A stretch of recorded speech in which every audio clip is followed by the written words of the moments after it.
L'invité du jour vous est présenté par Algérie Télécom. Algérie Télécom, toujours plus proche. Monsieur Zeribi, bonjour. Bonjour Nariman. Merci d'avoir répondu à notre invitation. Le développement durable, la communauté nationale établie à l'étranger, la diaspora est appelée à disons, jouer un rôle clé, un rôle important. Les appels sont lancés par les plus hautes autorités du pays et les mécanismes sont mis en place. Aujourd'hui, vous en avez d'ailleurs parlé en ce dernier week-end lors du forum dédié à l'économie ou au développement durable. Quelle est la contribution que peut apporter aujourd'hui la diaspora, Monsieur Zeribi? La diaspora algérienne installée à l'étranger, au nombre de 7 millions de nos compatriotes, faut-il le rappeler, peut apporter une contribution très conséquente dans les bouleversements que vit notre monde, dans lequel nous vivons. Ce sont des bouleversements climatiques, économiques, démographiques, énergétiques, géopolitiques, et le rôle de la diaspora algérienne peut être crucial en la matière pour contribuer avec les Algériens de l'intérieur au développement de l'Algérie, à la diversification de l'économie et au fait que l'Algérie puisse rayonner non seulement sur le continent africain, sur le bassin méditerranéen, mais plus encore dans le monde. Faut-il rappeler quand même les indicateurs qui font de l'Algérie ce grand pays aujourd'hui qui est en envié dans le monde et qui est même parfois scruté mais avec des yeux de jalousie et qui fait que l'Algérie doit se protéger d'une forme d'adversité géopolitique. L'Algérie, c'est le top 10 des producteurs de gaz, le top 20 des producteurs de pétrole, c'est le plus grand pays d'Afrique, c'est le 10e plus grand pays au monde, c'est une puissance militaire, c'est une démographie qui est galopante, alors qu'on a des continents qui sont vieillissants, c'est une vitalité au sein du pays, c'est une envie de trouver sa place, de développer l'économie, et la diaspora algérienne, suite aux différents appels répétés jusqu'au sommet de l'État algérien. On parle de la diaspora depuis quelques années, cette diaspora qui était un peu mise de côté, oubliée, elle est mise au goût du jour depuis quelques années maintenant, et elle a envie de contribuer au développement de l'Algérie. Alors avec humilité, je le dis souvent, les Algériens d'Algérie et l'Algérie n'attendent pas sa diaspora pour se développer, pour exister. Mais cette humilité, elle n'est pas dénuée de détermination. Et on voit des retours de femmes et d'hommes qui reviennent s'installer en Algérie, dans des secteurs très différents, des secteurs comme la santé, des secteurs comme l'agriculture, des secteurs comme l'intelligence artificielle, l'industrie, la production, parce qu'il y a une politique et un écosystème qui favorise cela. L'agence de promotion des investissements, le code de l'investissement, la fiscalité algérienne est intéressante, la jeunesse algérienne a besoin de travailler, et donc on trouve une main d'œuvre qualifiée. Il faut rappeler aussi qu'on a 1 800 000 universitaires en Algérie, qu'on a 98% des petits-enfants algériens qui sont scolarisés à l'école élémentaire. Ce sont des chiffres qu'on ne rappelle pas assez, mais c'est des chiffres assez exceptionnels sur le continent africain et dans le monde. Quand on a une Europe qui est vieillissante, un Occident qui est quasiment à bout de souffle. Et j'espère qu'on dira un mot des questions internationales. Mais je considère, moi, que sur le plan géopolitique, on arrive à la fin d'un cycle. À la fin d'un cycle, je parle des Nations Unies, de la manière dont cette instance est organisée. Donc c'est important. Et là aussi, l'Algérie donne de la voix. Elle en donne sur la scène internationale. On le voit en tant que membre non permanent au Conseil de sécurité. Jusqu'à la fin de l'année, ce mandat se poursuit. L'Algérie aura donné pendant 2 ans de la voix pour les peuples opprimés, pour l'autodétermination des peuples, pour la non-ingérence, pour une réforme des institutions internationales. Donc l'Algérie a toutes les potentialités aujourd'hui pour être un des pays qui rayonne encore une fois dans le monde. Et quand je le dis, je suis pas partisan, je suis pas chauvin, c'est pas un patriotisme, je dirais, teinté de méthode Coué. Donc il faut le dire, les indicateurs sont là. Maintenant, il faut passer du potentiel à la stratégie, de la stratégie à l'action. Et c'est ça le défi qui se présente à nous tous, Algériens de l'intérieur, Algériens de l'extérieur. Nous formons une seule communauté, la communauté nationale. Alors justement, les Algériens de l'extérieur, comme vous dites, Monsieur Zerébi, donc cette diaspora aujourd'hui, on assiste par moment, on remarque un retour, on remarque un intérêt particulier à venir ou à revenir pour investir en Algérie, pour lancer ses affaires en Algérie ou même y travailler. Quels sont, donc vous avez cité un certain nombre d'indicateurs positifs. Est-ce que les mécanismes également suivent ces indicateurs politiques ou ces indicateurs positifs, les mécanismes mis en place pour le moment? En tout cas, les outils existent. Je l'ai dit, on a une agence de promotion des investissements qui permet de pouvoir disposer du foncier pour des projets économiques. On a des banques publiques algériennes qui sont là et qui sont prêtes à accompagner des projets de développement. Il y a des fonds d'investissement publics algériens, il y a un code de l'investissement, il y a une législation qui est là. Voilà, ça, c'est le rôle du politique, j'ai envie de dire. Le politique a joué donc le rôle qu'il devait jouer. Maintenant, il faut aussi que nous prenions tous, les uns les autres, encore une fois, l'ensemble des Algériens, qu'ils soient d'Algérie ou de l'extérieur, nos responsabilités. Nous devons entreprendre.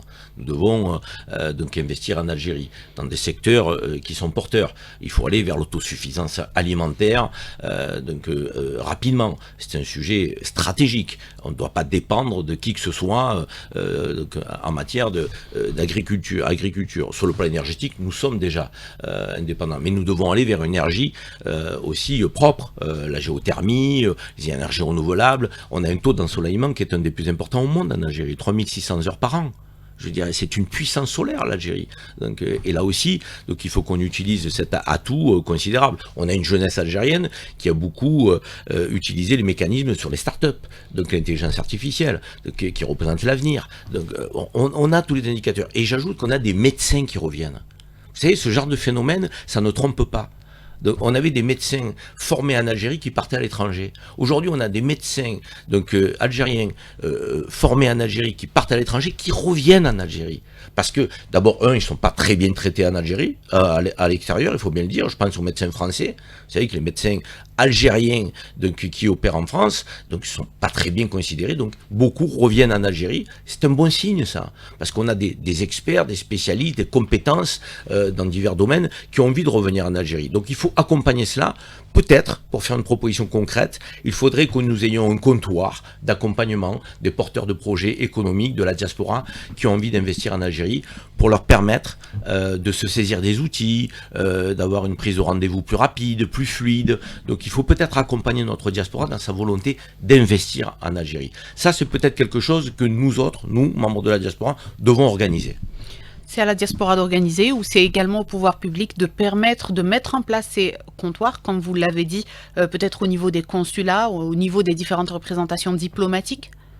Le pouvoir public font ce qu'ils doivent faire. Moi, je considère aujourd'hui, encore une fois, que les mesures ont été prises. Vous savez, moi, j'aime bien la phrase de Kennedy qui disait « Tu te demandes ce que ton pays peut faire pour toi, mais demande-toi ce que toi, tu peux faire pour ton pays. » Et on n'est pas, nous, les Algériens, un peuple d'assistés. Et nous devons, aujourd'hui, entreprendre. Les conditions sont là.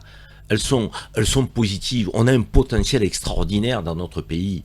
Maintenant, il faut qu'on se saisisse des mécanismes que l'État a mis en place et que nous mettions tous au travail. Ça existe. Moi, je vois énormément de jeunes Algériens d'Algérie monter leur entreprise, créer leur entreprise. Aujourd'hui, on a des secteurs où on produit en Algérie. Donc, c'est positif. On avance, on progresse. Et puis, il y a des membres de la diaspora qui reviennent, qui s'installent dans leur pays d'origine. Et ils sont heureux. Moi, quand je les entends témoigner, ils sont heureux. Ça se passe bien. La vie est agréable. Ils ne subissent pas le racisme qu'ils peuvent subir à l'extérieur, il faut le dire. Il y a une montée de l'islamophobie, du racisme, en Europe et en France en particulier. Quand on vient en Algérie, on est un Algérien parmi les Algériens. Et donc, et c'est assez réconfortant parce que si l'air est irrespirable en Europe, donc, il fait bon vivre en Algérie. Et ça, c'est important aussi. Après, il faut qu'on puisse avoir une offre pour l'éducation, une offre en matière de santé. Et là, le pays progresse. Il y a encore des progrès à faire. On ne va pas se raconter d'histoire. À l'évidence, il y a des progrès à faire. Mais est-ce que nous faisons du surplace? Est-ce que nous reculons? Ou est-ce que nous avançons? Moi, j'ai le sentiment qu'on avance. Et ça, c'est positif. Très bien. Donc, le sentiment d'avancer, justement, Monsieur Zerébi, aujourd'hui, vous dites qu'est-ce que un citoyen peut faire pour son pays. C'est ce que vous dites. Alors, la diaspora, aujourd'hui, comment elle pourrait participer, est-ce qu'elle devrait s'organiser, puisque vous avez parlé d'aujourd'hui ce qu'elle doit faire pour accompagner ou pour suivre un peu tous ces mécanismes qui sont mis en place. Vous savez, dans le monde dans lequel on vit, qui est traversé par des bouleversements, je considère moi que le rôle de la diaspora, c'est un peu un rôle de diplomatie parallèle. Il y a les diplomaties institutionnelles et elle a son rôle à jouer, elle le joue pleinement. On a parlé de la place de l'Algérie aux Nations Unies, on pourrait parler des ambassadeurs, des consuls, donc ils jouent leur rôle, c'est la diplomatie officielle. En parallèle aujourd'hui, dans le monde dans lequel on vit, il y a une diplomatie parallèle. Et cette diplomatie parallèle, elle a plusieurs aspects. Elle est économique, c'est aussi une diplomatie du soft power, c'est une diplomatie de l'influence et de la communication. Pas qu'on se raconte d'histoire. Donc on est dans un monde aujourd'hui où la diaspora peut aider l'Algérie à faire face aux défis, aux pressions qui tentent d'être mises en place par certains pays. Prenez la diaspora algérienne en France. Dans le moment des tensions entre la France et l'Algérie, la diaspora partie prenante de son pays d'origine, qui défend son pays d'origine, et c'est bien normal, peut rappeler aussi aux institutions françaises que l'Algérie bashing, ça suffit. C'est insupportable. Et on doit le dire haut et fort, parce que nous sommes à la fois des citoyens français et des citoyens algériens. Et la France doit savoir que les 5 millions d'Algériens n'accepteront pas qu'on insulte l'Algérie, qu'on humilie l'Algérie, et que nous avons donc une capacité à communiquer, à voter. Il y a des élections présidentielles bientôt, donc on a un rôle à jouer. Il faut qu'on pèse dans cette élection présidentielle. Il ne faut pas que nous soyons passifs, on doit être acteurs et pas spectateurs. Et si nous avons cette capacité à jouer notre rôle, nous, membres de la diaspora, en matière de soft power, d'influence, de communication, on peut créer des outils de communication, des magazines, investir dans des radios, et ne pas subir. Il faut cesser de subir. Il faut s'organiser et passer à l'offensive. Et encore une fois, cette offensive algérienne des Algériens de l'étranger, elle n'est pas négative dans mon esprit. C'est pas, on n'est pas là pour détruire, on est là pour construire des ponts. Construire des ponts entre la France et l'Algérie quand certains veulent accroître les crispations. Vous voyez, quand vous avez un Bruno Retailleau qui dit n'importe quoi sur l'Algérie, eh bien, il faut que nous, membres de la diaspora, nous puissions donner de la voix en disant que c'est inacceptable et que nous n'accepterons pas effectivement ces sorties tapageuses anti-algériennes. Si nous le disons haut et fort, de manière organisée, structurée, avec des médias, avec un poids économique, avec un poids politique, nous serons respectés demain. Mais aujourd'hui, donc cette diaspora doit se structurer, doit être solidaire, unie. Et moi, j'aime parler des Algériens de l'intérieur, des Algériens de l'extérieur, parce que notre pays s'est toujours sorti des situations difficiles quand on a eu cette unité, cette solidarité. Vous savez, on a obtenu notre indépendance parce qu'il y avait des Algériens qui sont battus en Algérie contre le colon. Mais il y avait des Algériens à l'extérieur aussi qui faisaient en sorte que sur le plan logistique, sur le plan diplomatique, on soit aussi entendu, on soit aussi fort. Donc, il faut que nous ayons cette démarche unitaire, solidaire d'une communauté nationale qui doit faire en sorte que l'Algérie se fasse respecter où qu'elle soit. Alors justement, ce stop à l'Algérie bashing, imposer cette diaspora à l'étranger où qu'elle soit, imposer le respect de cette diaspora également, les aspects internationaux, les relations internationales, nous y reviendrons dans la deuxième partie. Restez avec nous, ça sera dans quelques instants. Monsieur Zeribi, donc on parle aujourd'hui de ce que de la participation de la communauté nationale établie à l'étranger à l'économie ou au développement économique du pays. Alors selon les données de la Banque mondiale, en matière de transfert de fonds, les Algériens participent peu. Les Algériens qui sont à l'étranger, les transferts de fonds donc avoisinent les 2 milliards selon les données de la Banque mondiale. C'est un chiffre qui reste vraiment faible comparé aux autres pays de la région. Pour prendre l'exemple de l'Égypte, on dépasse les 32 milliards de dollars. Alors, qu'est-ce qui doit être fait pour peut-être au moins revenir à la moyenne régionale ? Oui, vous avez raison de le souligner. Moi, encore une fois, je regarde toujours les choses en face, vous savez. Moi, je suis un défenseur de l'Algérie. Je me définis comme un patriote qui rappelle la force de l'Algérie, les atouts de l'Algérie, le potentiel de l'Algérie. Mais je regarde aussi, effectivement, les secteurs dans lesquels nous pouvons progresser. Vous avez dit, à juste titre, qu'aujourd'hui, le transfert de fonds se montait à 2 milliards. Je vous rappelle qu'il y a 3-4 ans, c'était 1,5 milliard. Donc 1,5 milliard. Donc on progresse. Encore une fois, je ne suis pas dans l'autosatisfaction, c'est pas assez. Le voisin de l'Ouest, c'est 11 milliards. On va se dire les choses. Donc un pays comme l'Inde, c'est 130 milliards. Un pays comme le Mexique, je parle des pays qui ont des diasporas. Un pays comme le Mexique, c'est 62 milliards. Donc oui, il y a des pays aujourd'hui où les transferts et les flux financiers abondent vers le pays d'origine via la diaspora. Nous, c'est en train de se mettre en œuvre. Il faut prendre conscience que quand une législation évolue, on a besoin de sentir une forme de stabilité pour que la confiance soit restaurée et qu'il y ait des investissements. À la fois des IDE, des investissements de l'étranger, mais aussi des investissements de l'étranger de la diaspora. Et on voit aujourd'hui que l'Algérie est quand même attractive. Il y a des pays qui ont envie d'investir. On rappelle souvent la Turquie, la Chine, l'Italie, le Qatar. Donc s'intéressent à l'Algérie. Mais la diaspora s'intéresse aussi à son pays d'origine. Et elle revient investir de plus en plus. Donc moi je suis assez confiant sur le fait que si nous mettons en place, encore une fois, un comptoir qui permette d'indiquer quels sont les outils à disposition, quel est l'écosystème algérien, si nous accompagnons cette diaspora, si on restaure une forme de confiance. Donc, et si on indique effectivement qu'il est possible de réussir avec des success stories, il faut aussi qu'on communique. On n'a pas été des grands communicants. C'est notre point faible. Je pense que, en fait, on laisse les gens parler à notre place. C'est assez insupportable. Et comme les gens n'ont pas toujours envie de dire quelles sont nos potentialités, quels sont nos atouts, et quelle est la caractéristique de l'Algérien et de l'Algérie, mais finalement, les gens ne parlent pas toujours positivement de nous. Donc nous savons effectivement qui nous sommes, quel est notre potentiel. Maintenant, il faut qu'on en parle, il faut qu'on le dise, il faut qu'on le fasse savoir à notre diaspora, mais aussi au monde entier. Si on ne subit pas la communication, donc c'est les autres qui vont réagir sur la manière dont on communique. Aujourd'hui, nous communiquons sur ce que les autres disent de nous. Il faut qu'on inverse la tendance. Qu'on ne soit plus dans la réaction. Il faut que ce soit les autres qui communiquent sur ce que nous disons, sur ce que nous sommes. Et là, c'est un changement de paradigme et de stratégie. Quand je parlais de soft power, donc de communication d'influence, donc il y a aujourd'hui la toile, le digital, il y a des outils, il y a la radio. J'adore la radio, je suis très heureux de venir chaque fois répondre à votre invitation, parce qu'il y a des gens qui sont dans leur voiture, donc qui entendent nos messages, et on est dans une forme d'interaction, de partage. Ben, il faut peut-être qu'à l'étranger, nous investissions dans des radios pour dire qui nous sommes, donc ce que nous faisons, les potentialités du pays. Donc, et là, on ne subira plus. On prendra effectivement le lead, comme on dit, le leadership sur notre communication. Ça s'appelle la communication d'influence. Et on a une jeunesse aujourd'hui qui est très à l'aise sur le digital, qui est très alerte, qui est très agile. Donc il faut qu'on s'appuie sur notre jeunesse, sur les outils existants, sur la force de la diaspora. Une diaspora, j'aime le dire quand même. On a des figures de la diaspora qui sont à l'OMS, qui sont à la NASA, qui sont chez Airbus, qui sont chez Boeing. On a une diaspora qui rayonne sur le plan culturel.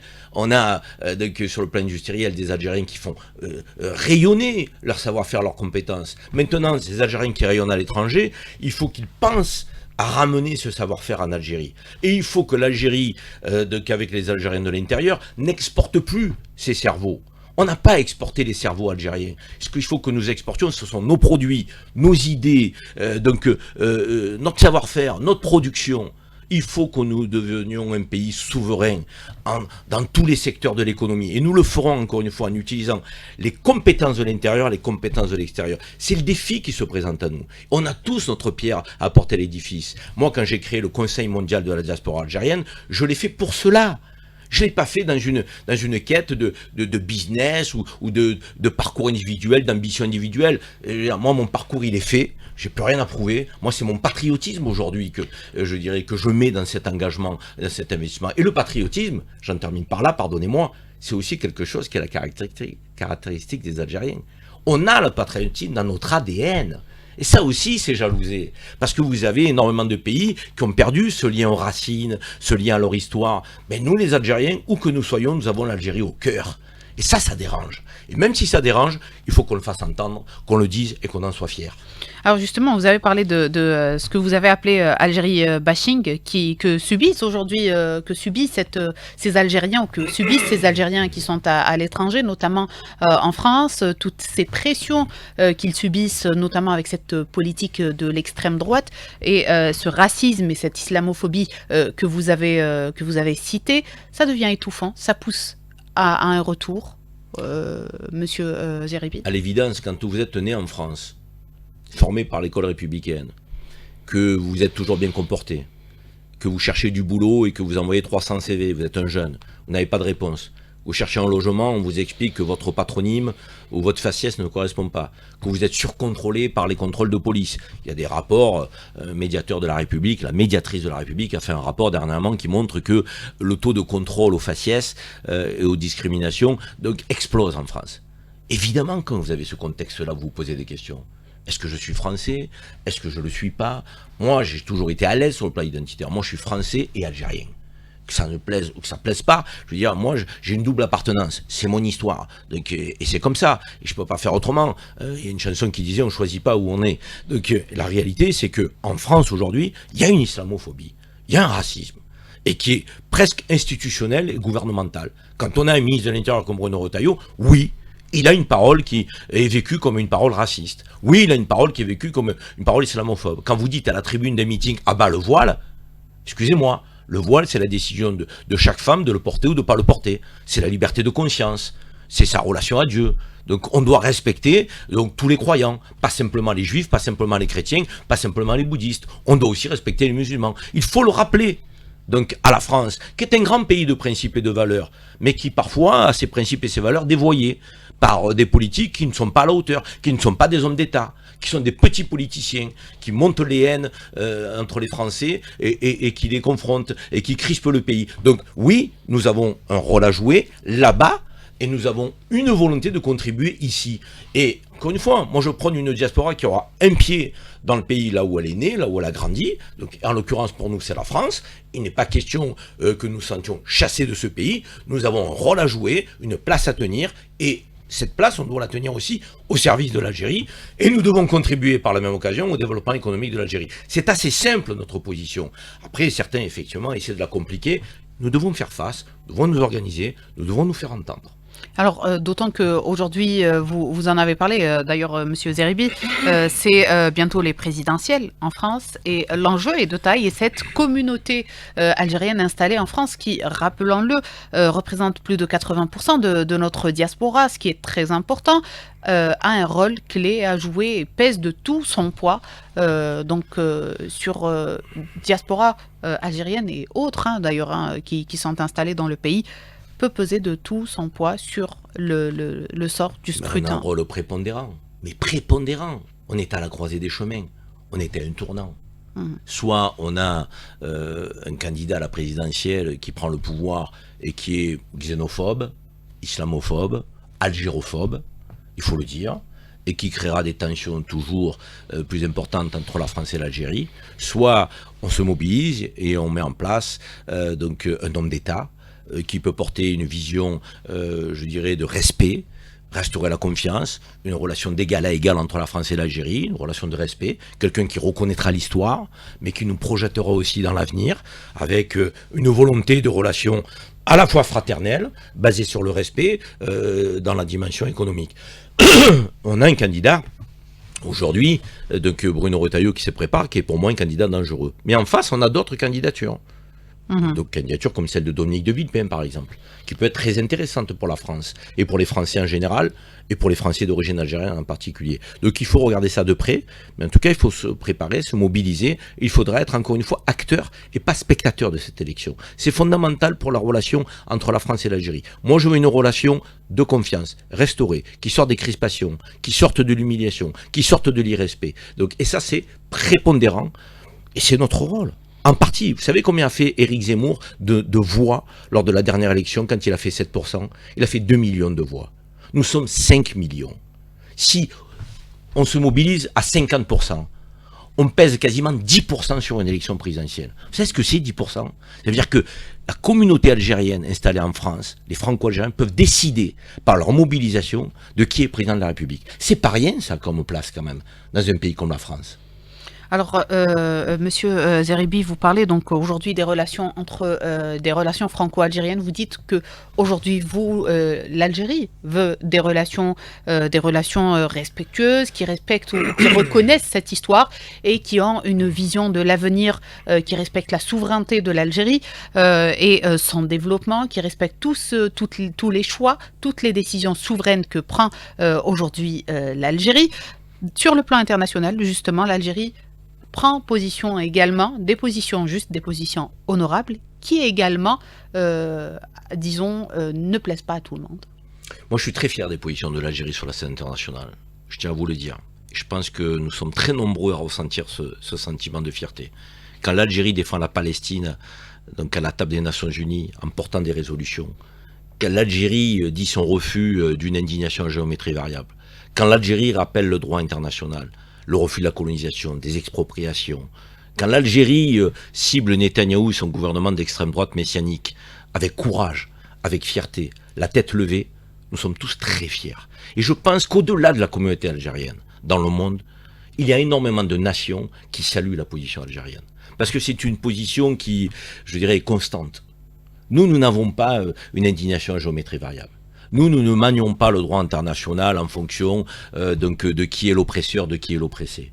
Il y a un droit international, il y a des principes algériens. La non-ingérence, le refus du colonialisme, le refus de l'humiliation de l'oppression des peuples, l'autodétermination. C'est notre histoire, vous allez me dire. Oui, bien sûr, c'est notre histoire. Mais il faut du courage pour porter cette parole aujourd'hui dans un monde géopolitique qui se reconstitue. Et on le voit, je veux dire, même quand Israël a agressé l'Iran en bafouant le droit international, l'Algérie a donné de la voix en disant que ça n'était pas acceptable.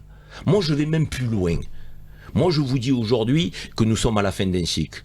On a eu la Société des Nations qui est morte en 1945 et les Nations Unies dans cette configuration qui est née en 1946. Je pense que nous sommes aujourd'hui dans une organisation qui date du siècle dernier, qui est totalement déséquilibrée. Dans un monde multipolaire, on ne peut pas accepter qu'il y ait 5 pays au Conseil de sécurité qui aient un droit de veto et qui usent de ce droit de veto tel qu'il le fait aujourd'hui. Donc il faut une répartition plus équitable de tous les pays, donc de tous les continents. Et l'Algérie a aussi milité au Conseil de sécurité en tant que membre non permanent pour qu'il y ait 2 pays africains de plus au Conseil de sécurité en tant que membre non permanent. L'Algérie a milité et milite pour qu'il y ait une réforme du droit de veto, que ce droit de veto soit maîtrisé et maîtrisable. Aujourd'hui, c'est une structure d'impuissance, les Nations Unies.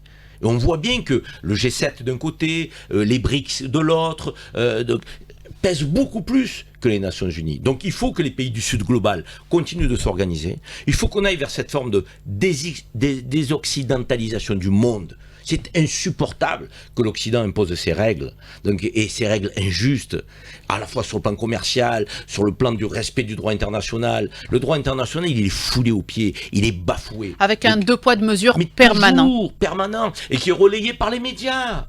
Il faut aussi le dire, les médias occidentaux, qui font 30 secondes au JT de 20h sur la Palestine. Et quand on a un bâtiment qui est détruit à Tel Aviv, un bâtiment, pas une vie humaine touchée, un bâtiment, on fait un quart d'heure pour expliquer la peur des Israéliens qui vont dans les blocos, dans les souterrains se cacher. Et les 60 000 morts palestiniens, on en parle quand?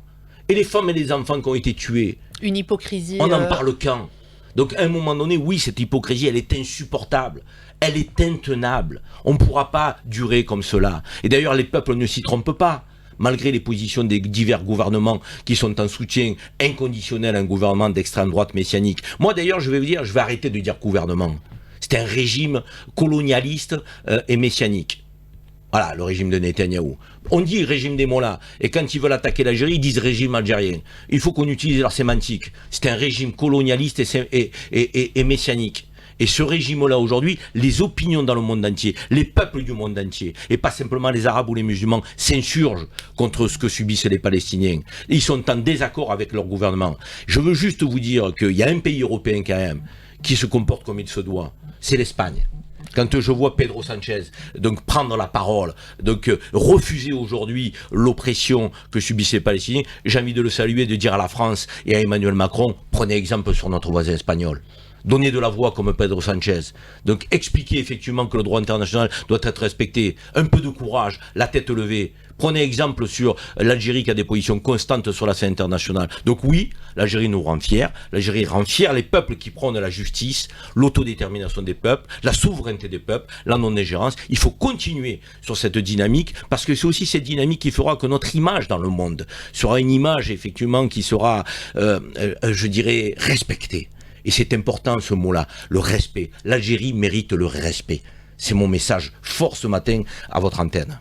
Merci Monsieur Zeribi, c'est avec ce message qu'on arrive à la fin de notre émission. Merci à vous d'avoir répondu à notre invitation et toutes nos questions. Je rappelle que Monsieur Karim Zeribi est homme politique et médiatique franco-algérien. Merci à vous de nous avoir suivis ce matin. Très bonne journée à toutes et à tous et à demain.